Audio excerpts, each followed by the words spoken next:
So welcome to another segment of Eleanor's blogs, and what we're doing today is we're starting seeds. And there are lots of reasons for starting seeds.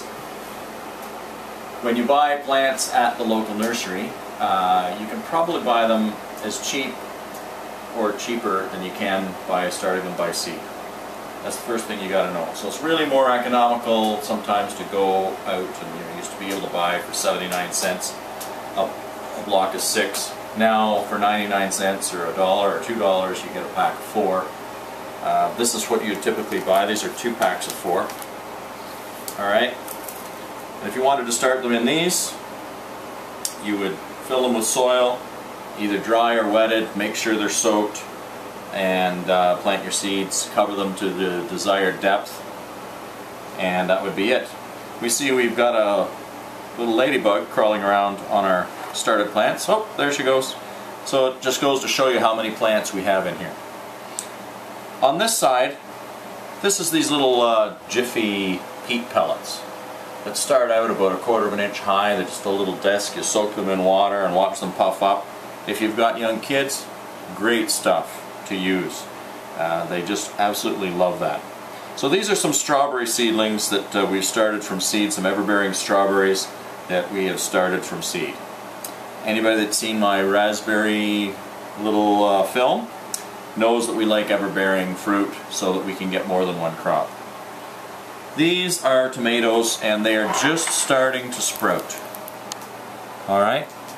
So we use a mixture of things, just whatever we find is cheap and available. At the end of the season last year, these peat pellets were really on sale, so we bought some. You can see that these are much bigger, much more area for roots and so on than the peat pellets. Or it seems that way.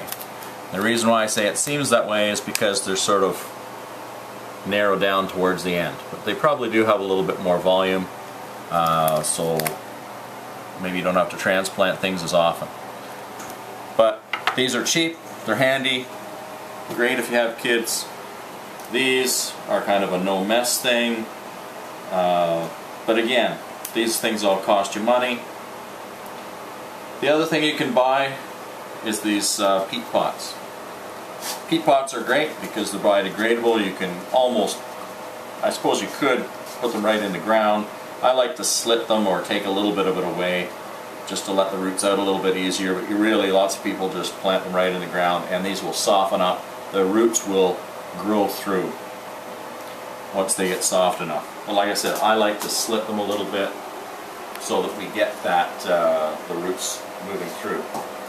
Why would I use a bigger pot like this? If you're growing dahlias or another type of perennial or bulb, sometimes you need to plant them really early to get them to bloom that year.